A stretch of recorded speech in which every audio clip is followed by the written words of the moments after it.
Por la señal de la Santa Cruz de nuestros enemigos, líbranos, Señor Dios nuestro, en nombre del Padre, y del Hijo, y del Espíritu Santo. Amén. Señor Dios mío, creo firmemente que estás aquí, que me ves, que me oyes. Te adoro con profunda reverencia, te pido perdón de mis pecados y gracia para hacer con fruto este rato de oración.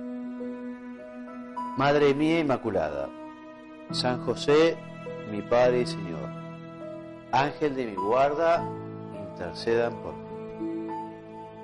Queridos hermanos, continuamos con nuestro retiro espiritual. La semana pasada hablábamos del pecado, la anterior meditación fue sobre la santidad, el pecado justamente como contraposición a esta invitación que nos hace el Señor a ser perfecto como nuestro Padre Celestial es perfecto, esa invitación que nos hace Dios a amar a su Hijo, a conocerlo, a imitarlo, a transformarse, como dirás también San Pablo, ¿no? A ser otros Cristos, ¿no? Y hoy, vinculado al tema justamente de lo que es contrario a la santidad, que es el pecado, hablaremos de la tibieza que en la espiritualidad tiene como significado la dejadez, el abandono, la falta de lucha, ¿no? Quizá ustedes sepan que en el libro del Apocalipsis, que es el último libro de la Biblia, dice San Juan, en aquella carta escrita a las iglesias: conozco tus obras, que no eres frío o caliente.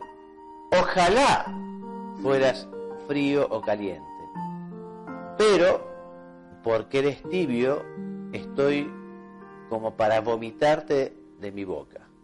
Unas palabras fuertísimas, unas palabras que de alguna manera son de Dios, palabra de Dios, ¿no? Y habla justamente de esta enfermedad del alma, ¿no? que es la tibieza. Ni frío ni caliente, entendiendo como frío la persona absolutamente abandonada, la persona que no reza o que tiene como enemigo a Dios, es una persona que hace, digamos, de su conducta algo que va frontalmente contra el Señor, ¿no? Podríamos decir algo frío, ¿no? Y algo caliente es lo contrario, alguien fervoroso, piadoso, alguien que busca efectivamente la santidad, alguien que lucha. Bueno, entonces el tibio es el que, eso no es frío ni caliente, sino que estuvo encendido, estuvo vibrante, pero perdió esa temperatura porque se abandonó, porque se dejó, ¿no?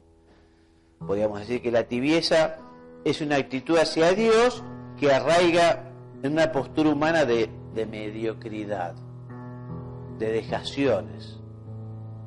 En un plano humano equivale a la pereza, que va echando raíces en el carácter a fuerza de olvidos, omisiones, dejaciones, falta de valentía para tomar en serio las propias responsabilidades, para refugiarse en una serie de excusas, ¿no? Que no sé si vos lo habrás experimentado alguna vez. Evidentemente, digamos, hay como distintos grados de tibieza, ¿no? Hay una tibieza más leve, que está más cerca de una persona que está encendida, y una tibieza que está más lejos, ¿no? Y una tibieza que está más cerca de la frialdad. Pero la tibieza es algo con lo que debemos luchar.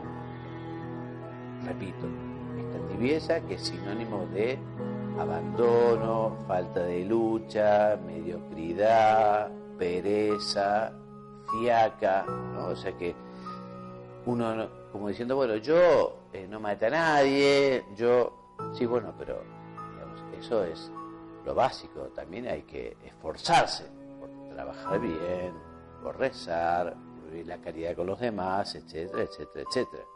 No podemos ser unos flojos, no podemos justamente doblegarnos ante el esfuerzo, no podemos sacarle el hombro a la cruz, no podemos, por ejemplo, no sé, ceder fácilmente. Bueno, no comete pecados graves, pero bueno, los pecados que son veniales o imperfecciones. Entonces, en fin, eso hace que uno tenga el alma en este estado de tibieza. Que, en fin, quizás muchas personas ni sepan que existe ese estado de tibieza o que uno está en ese estado de tibieza.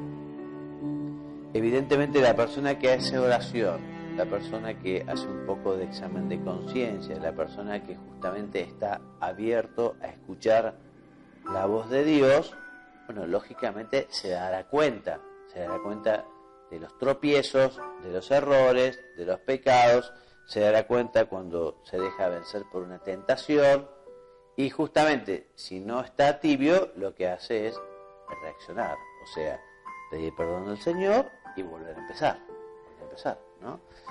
Entonces, en cambio el tibio quizá ni se dé cuenta porque justamente lo que no hace es oración, no hace examen de conciencia, no se fija en las cosas, sino que, bueno, va viviendo la vida así más o menos como viene, ¿no? Ahora, el problema es que la tibieza es como si fuera también una barranca abajo, ¿no? Que si efectivamente uno deja de rezar, deja de esforzarse, deja de luchar, es transigente, ¿no? con lo que pueda hacer ofensa al Señor, bueno, entonces uno poco a poco va a empezar a descender y quizá cuando se acuerde ya está muy lejos, digamos, del Señor, ya pasó justamente de la tibieza a la frialdad, ¿no? Así que, en fin, por eso la invitación a la santidad es una invitación justamente al amor, y el amor lleva a estar atento, lleva a preocuparse, lleva a ponerse. Lo mismo con el amor humano, o sea, el amor humano es un fuego que hay que mantener, un fuego al que hay que poner leña, un fuego al que hay que alimentar. Si uno deja que ese fuego se apague, si uno deja de alimentarlo, en fin, primero se apagará, después habrá brasas y después las brasas se convertirán en carbón frío, ¿no? Entonces justamente lo que le vamos a pedir al Señor hoy en esta meditación es que nos ayude a estar siempre atentos y vigilantes en la lucha, con ese deseo enamorado de ser fiel a la voluntad de Dios, de hacer lo que Él quiera, lo que Él quiere, lo que nos pide, y justamente en luchar contra las manifestaciones de tibieza que podamos dar en nuestra alma, ¿no? Las manifestaciones que pueda haber, eso de pereza, de abandono, de falta de lucha, de mediocridad. Me tengo un par de cuentos que de alguna manera reflejan un alma tibia, ¿no? Este primero que te lo voy a leer ahora se llama Anita la hedonista, ¿no? Y no te lo voy a leer entero porque es un poco largo, pero voy a ir haciendo un resumen. Y dice así el cuento: hay gente que quiere lo mejor del mundo y que no le cueste nada. En realidad, en eso no habría nada de malo si las cosas de esta vida fueran así de fáciles. Imagínense, bueno, me leo más adelante. La actitud más frecuente en las personas inmaduras, empezando por los chicos, es la de no hacer nada creyendo que es lo más agradable. Y esa actitud hoy le vamos a llamar hedonismo, que significa placer. O sea que para los hedonistas el placer consiste en hacer lo menos posible. O sea, esto vinculado, digamos, a la vagancia, a la dejadez, al abandono. Qué cómodo parece el hedonismo. Y Anita, la protagonista de este cuento, no tenía idea de lo que es el hedonismo porque no lee 2 renglones de miedo a cansarse, pero en la práctica era hedonismo andante. ¿Usted cree que si iba a la cocina a tomar un vaso de agua, después lo enjuagaba y lo ponía de vuelta en su sitio? De ninguna manera. Ahí lo dejaba junto a las hornallas o sobre la mesada, esperando que otro se ocupara de él. ¿Para qué hablar de la ropa o de la limpieza de la casa? Siempre prometía que iba a aportar por lo menos con la parte que a ella le correspondía, pero claro, primero estaba la comodidad y el descanso, y después no quedaba tiempo para nada. En esa época, Anita era una chica que se podía dar el lujo de ser malcriada porque sus padres y hermanos la bancaban. Y ella, así como era hedonista sin saberlo, también sin darse cuenta, abusaba terriblemente de la buena voluntad de su familia, con 1000 pequeñas mortificaciones, de dejar los platos sucios hasta olvidarse de apagar las luces cuando era la última en acostarse. Anita, por supuesto, no estudiaba. Había hecho hasta tercer año del secundario, pero no lo terminó porque los profesores, entre comillas, le tenían idea, según ella había descubierto. ¿Cómo era posible que la mandaran a examen si ella estudiaba horas enteras con la radio y el grabador al lado para no aburrirse, y junto a otras amigas con las cuales charlaba mientras preparaban las materias? Y tanta era la injusticia en el colegio que a las amigas también las reprobaba. Anita, como a todas las chicas, les gustaba la ropa nueva y quería tener plata para comprarla, y ya que no siguió estudiando, decidió ponerse a trabajar en algo tranquilo y entró en una oficina pública donde le dieron un escritorio para ella sola, que sin embargo resultó chico porque allí tiene que preparar el café y tomarlo con sus compañeras de trabajo, a las que había convencido de que ese era el lugar más indicado para la ceremonia, aunque como estaban a la vista del público que deberían atender, nunca faltaba algún malhumorado que les dijera cosas desagradables. Pero eso es secundario, como también es una insignificancia que al hacer espacio para las tazas, las notas que tenía que pasar en la computadora se mezclaban con otros expedientes. Total, ya habría tiempo para buscarlo. Y llevan unos cuantos años que Anita lleva esta vida de hedonista, o sea, esta vida de vagancia, de dejadez, de abandono, de mediocridad. ¿Es feliz? Cuando se lo preguntan, no se siente segura de poder contestar. Anita no está cómoda y no sabe bien por qué, aunque ya nadie le reprocha sus platos sucios ni sus olvidos de luces. Y con las amigas de aquellos exámenes y estos cafés también pasa algo raro. Las que se casaron están separadas. Las del grupo de la oficina todas están amargadas porque no las ascienden nunca. Ahora cuando se juntan a hablar, tratan sobre la injusticia que se cometen con ellas, mientras las que solo tienen suerte, entre comillas, son otras las que quieren quedar bien con los jefes, gastándose en poner atención y prolijidad en los trabajos que se les encargan. O sea que la vida de Anita está empezando a tener un sabor amargo que se va haciendo más intenso. Pobre, ojalá cambie a tiempo, porque a Anita le está sucediendo lo mismo que a todos los hedonistas, o todos los vagos, o todos los mediocres, en fin, que por pereza o por miedo no quisieron hacer el esfuerzo de participar en el mundo de los demás, siéndoles útiles.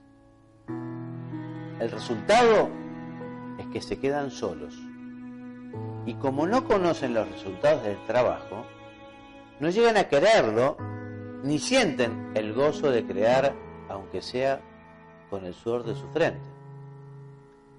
Acuérdese bien de esta palabra, hedonismo, porque es una de las más tramposas que haya leído en el diccionario. Los hedonistas, que aparentemente tendrían que pasarlo muy bien, son sumamente desgraciados y tan sumidos en el error viven que ni siquiera se dan cuenta de lo que los hace sufrir y fracasar. Y pensar que en sus orígenes hedonismo significaba placer. Bueno, esta es la descripción, este cuentito, de alguien que efectivamente se abandonó, se dejó, no quiso estudiar, trabajaba de mala gana, sin poner interés, no se preocupaba por sus padres, ni por sus compañeros.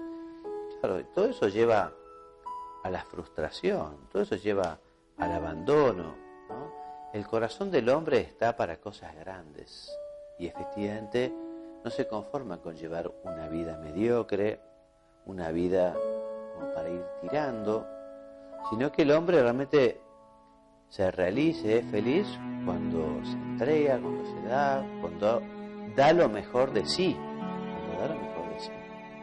Por eso, Señor, te pedimos que nos ayudes a hacer examen de conciencia, de modo que en la oración podamos ver si tenemos algunas manifestaciones de hedonismo, algunas manifestaciones de pereza, algunas manifestaciones de tibieza. El Catecismo de la Iglesia Católica llama a la tibieza con su sinónimo, que es asedia o asedía también, ¿no? Y por ejemplo, en el número 2733 dice el Catecismo que los padres espirituales entienden por asedia una forma de aspereza o desabrimiento debido a la pereza, al descuido de la vigilancia o a la negligencia del corazón. O sea que, y también dice el Catecismo, otro número un poco más adelante, que la tibieza es una negligencia en responder al amor divino, que puede implicar la negación a entregarse al movimiento de la caridad.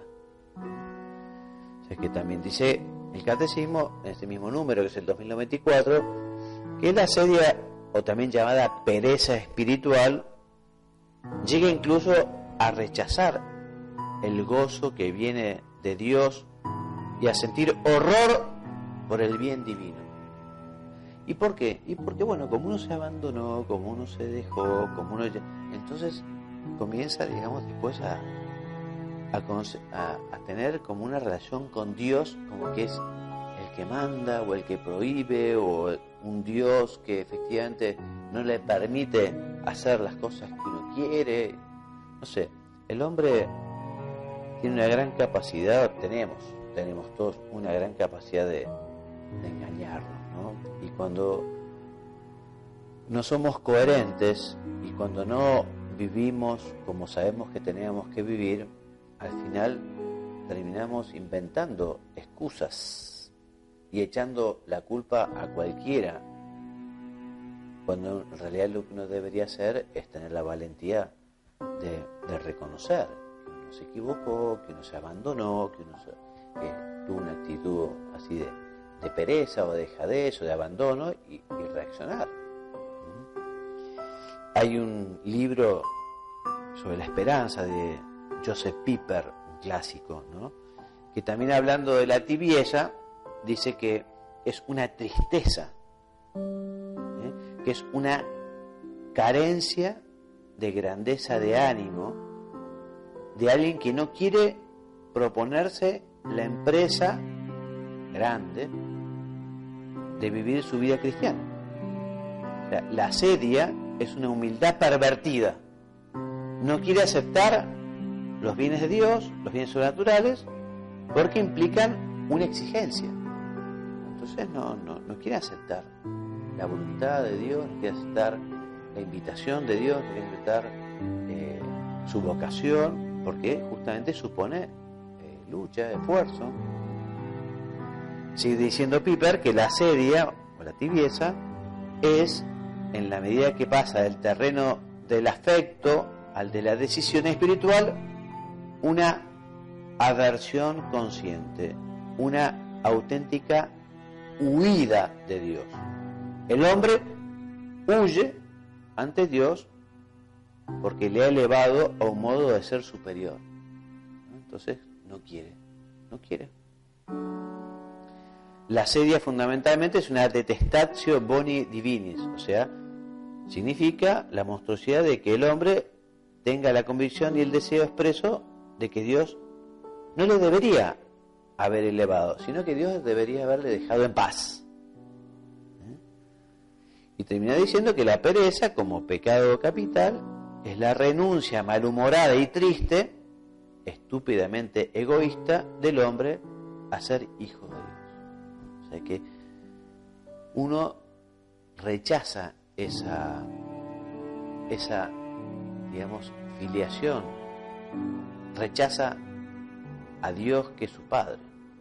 Es muy triste, justamente, la tibieza, porque lleva a esta tremenda contradicción cuando la tibieza ya, digamos, pasa, digamos, de un mero abandono a algo más grave, ¿no? Santo Tomás también la define como una cierta tristeza por la que el hombre se vuelve lento, tardo, para realizar actos espirituales a causa del esfuerzo, ¿no? Y Santo Tomás también dice que una de las características, digamos, del hombre tibio es que es justamente en su abandono, por ejemplo, deja de ir a misa, y quizás la primera vez dice, bueno, ¿cómo no fui a misa el domingo? No, bueno, qué mal. Bueno, quizás la vez siguiente dice, bueno, lo que pasa es que, y claro, al poco tiempo uno se acostumbra después. Es increíble cómo uno se va acostumbrando a las cosas, ¿no? Y quizás la primera vez le llamó mucha atención y Santo Tomás observa que la asedia contraría el precepto dominical de la santificación del domingo en cuanto a precepto moral. Y dice un comentario, los católicos no van a misa por tibieza, o los católicos que no van son creyentes tristes, o tristes creyentes. Así que es una lástima, y esto existe, ¿no? Este síndrome de abstencionismo dominical. Algunos dicen, bueno, no voy a misa ya que me obligaron cuando era chico, o yo no voy a misa, dicen algunos, porque los que van son unos hipócritas, o yo no voy a misa porque el cura es un plomo, no sé, y a veces no son esos los motivos verdaderos, ¿no? Porque justamente la misa debe ser un encuentro con Jesucristo, independientemente de los demás, independientemente del cura. Es verdad que hoy la ignorancia es tan grande, la ignorancia que también la gente no conoce, ¿no? Ni lo que es la misa, ni lo que es rezar, ni lo que es estar con el Señor. Entonces, digamos, hay un clima muy generalizado entre los cristianos de que no conocen y no saben y no se han preparado muy bien para su primera comunión, o quizá tampoco hicieron la confirmación, y el hecho cierto es que, bueno, no sé, no saben los mandamientos, no saben rezar, en fin. Bueno, y a veces justamente tampoco les interesa aprender, tampoco les interesa saber, ¿no? Entonces, el Señor es el buen pastor y sale a buscar a las ovejas.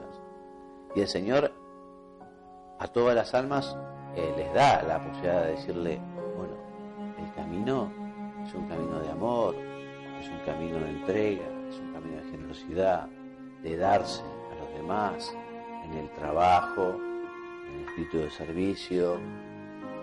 Bueno, por ahí va la felicidad, por ahí va en la entrega, no en el abandono, en la dejadez, en la pereza, en ese tirar la toalla, tirar la esponja.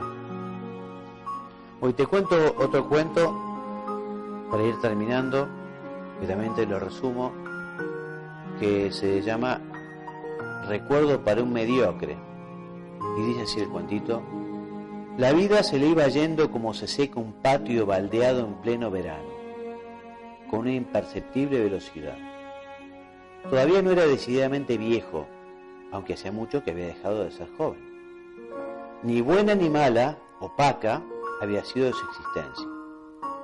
confortable y apacible, prevista y previsible, sin penas grandes, ni grandes exaltaciones, sin gozo y sin dolor, sin angustia ni aventura, gris, triste. Fue un hombre de posibles.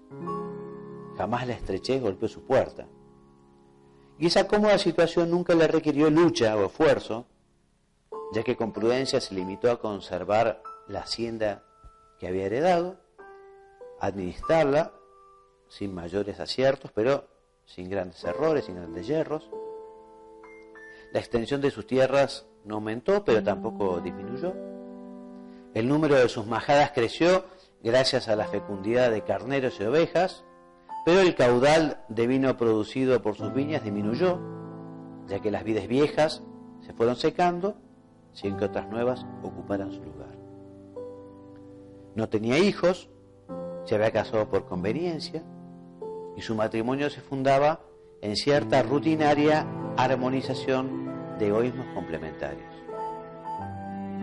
Ya leves achaques comprometían la salud discreta.